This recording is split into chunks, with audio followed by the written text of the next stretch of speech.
Hello everybody, CW here. Had another range video. Well, aftermath range video. This one here is with the 450 Bushmaster. This is the AR version that I've been working on and had some troubles with previous videos, but not on this channel, on my other channel that was deleted. Pretty much worked through everything.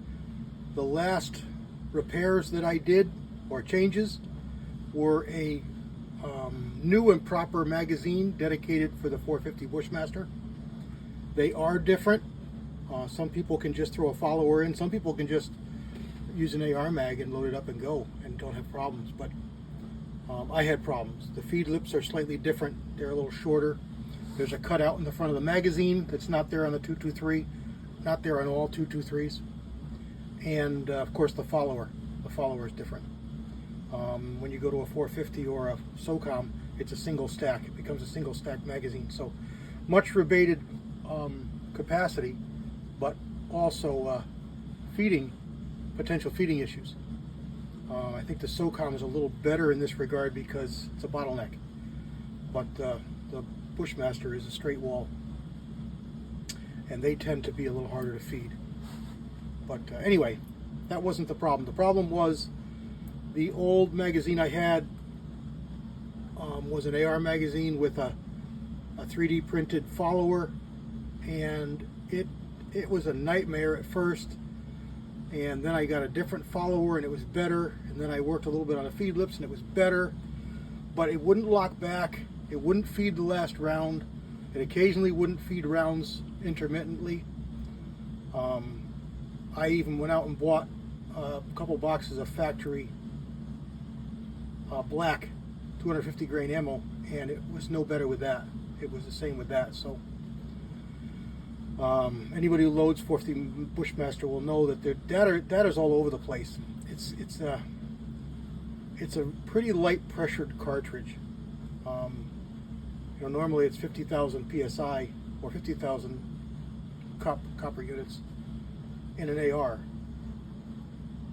but with the 450, you've got a 473 case head. You've got a 308 sized case head, and that's a lot of back force. They call it bolt thrust to be at that higher pressure. So they dropped this back quite a bit. I think it's 38,000. And because of that, you're not going to be able to look at primers flattening to show problems. If you get primer swipes in an AR, ejector swipes I should say, and flattened primers, you are well above the operating pressure that you should be using in that AR. In a bolt gun, definitely yes, you can push this quite a bit harder. You can get it up 50,000, 55,000, even 60,000.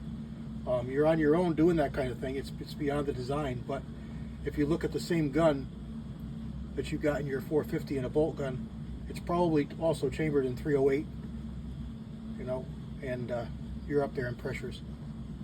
So you're probably okay.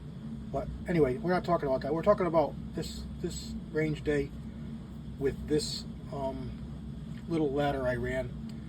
Now this is a bullet that I've shot before and generally shoots really good, but again, knowing that I'm a hunter first and foremost and everything revolves around hunting, I'm a little worried about. The bullet is designed by Hornady for the 45 Colt. It's a 225 grain FTX.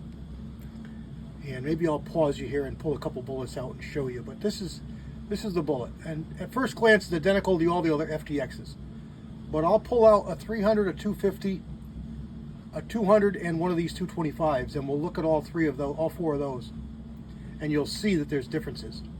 Now the velocity on this, right from the Hornady manual, I want to say it's 800 and something, 825, 875, something like that. 800 something. That's like, you never hear of that with a jacketed bullet. Most rifle jacketed bullets threshold is 1,800 feet per second. Some are as low as 16, some are a little lower than that, but generally it's up a lot more, and that threshold is for expansion. So this bullet is going to expand at a lot lower velocity, meaning the velocity is attainable in the Bushmaster, which, if you don't know, this is a 284 Winchester case blown straight and trimmed a little bit. It's a rebated rim case. That's a 308 sized case head, exactly the same as a 308, 3006, 270, 280, 243, exactly the same case head, same diameter. But the body is bigger. Anyway, that's the design of this cartridge. This bullet, I'm worried about coming apart at the 2,000 feet per second range, 2,200, that you can push it at in the Bushmaster with these loads. So I'm gonna have to do some testing with it before I, drop the hammer on some kind of game. But here is the day. This is Ramshot Enforcer powder. I've never ever used this before. I picked this up. My dealer had it. I knew it was another good, H110, 296, number 9, little gun, right in that range, powders. So good for Magnum pistol, and that's where the Bushmaster is going to run. It's got loads for the 300 Blackout. I can load it in the 350 Bushmaster, 350 Legend. So it should be a good powder for me. It is super duper fine grained. It's like, it looks just like some rimfire powders, 22 Magnum in particular, that I have pulled. And here's the powder. That's tiny. That's less than half the size of like 110 or 296 little gun. It's teeny weeny, teeny tiny little spherical balls. So I've never used it before. I figured it's going to be pretty dense. I can get quite a bit in the case, so you got to be careful what you end up with your loads. It's probably not going to compress very well, so these loads aren't really getting there. And I don't want to push loads with this bullet because, as we said, we got a bullet here that's designed for less velocity. So I started with the starting load of 37 grains, and I fired two rounds only because the first one didn't cycle to the second one, and then the second one didn't lock the bolt back. So I said, if it doesn't function, there's no reason wasting the bullets and powder. So I stopped. I went to 37.5 grains, and you can see it shoots where you aim it. It's okay accuracy wise for a one-shot group. It didn't function. No hold back, and it wouldn't feed the second round. So I went to disregard this. This was just sighting it first. I went to 38 grains, and I got full function. It cycled and it held the bolt back, but it was a little loose. The groups were a little loose. I'll bring the gun in here at the end of the video if we don't go too long. It's a red dot. 38.5 grains, two of them almost in a hole, one below it, 1.4 inches. Not too bad. Velocity was 2055. So just right at 2,000 feet per second plus. 39 grains, tightened up really good. 0.84, full function, and 2,100 feet per second. That's as high as, I did do one bullet. I did one bullet at 39.5, and I think 40.5, 40.25 was a maximum load. So I did 39.5, and I shot it out on the 200-yard target, and I hit a 2-inch paster. So it shoots pretty good. It shoots pretty good, and that target, that rifle with that red dot is fully capable at 200 yards. Absolutely fully capable.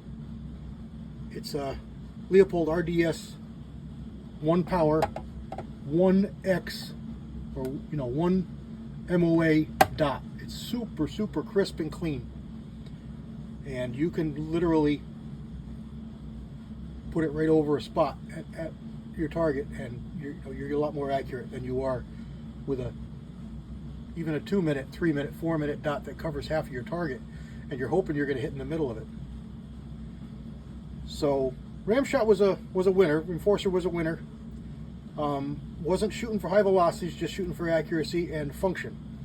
So like I've seen with this rifle before, these lower charges, starting load and above, may shoot fine, but they don't function the gun, my gun. I've been talking back and forth with Dummy Round, who's also got a video series going on with the 450. And he's had issues almost identical to mine with function and lockback. So his last video showed that he got full function and pretty good accuracy. So he's excited. He's going to move forward. I'm in the same boat. I'm excited. I'm going to move forward. My load that I've been using with this is using Vitavoy 120 powder and a 300 grain FTX bullet. And it's shooting really good. It's shooting better than this. It's shooting probably a little better than this here. And I am at about 1,800 and change feet per second. Again, 300 grain bullet. This is 225. So that's some serious power for an AR. You're right up there with the 444 Marlin and the 4570. So you got some stout. You got some really good clout. That's some stout loads. All right, let me put you on pause. Let me pull out these bullets and show them to you right here in my hand, and you can see the difference in the FTXs. Stand by. All right, here we go. Let me zoom you in a little more. You can get a really good view. And here we have my FTX line of bullets in 45 caliber. I've got a couple of extra bullets here, but I still have just what I told you I'd have. And starting from left to right, this is a 200 grain FTX bullet. This was designed for the 460 Smith & Wesson. Right next to it is also a 200 grain FTX. This is an older bullet. They've slightly changed it. You can see a slight difference in color of the nose, and you can see the additional cantilure that's at the base of the bullet. Why? I don't know. That's just the way they came. You can also see different serrations. This one doesn't have as much or as deep of a serration as this does. If this has a thicker jacket or a thinner jacket or whatever, I don't know. But I can tell you I've shot at least a deer, and I know 2 coyotes with this bullet in the 454 Casull, and this bullet comes apart at like 1900 feet per second. So the Bushmaster, you can safely push this to 25. In a bolt gun, you can probably push it 27, 2650 with realistic loads. If you really push things, you could probably hit more, but I don't like to push things like that. But people do. I'm not recommending it at all. So both these are 200s. Here's a 225. Pretty much identical profile, pretty much identical. Everything, color of the tip, everything. Single cantilure, pretty much the same position. The cuts in the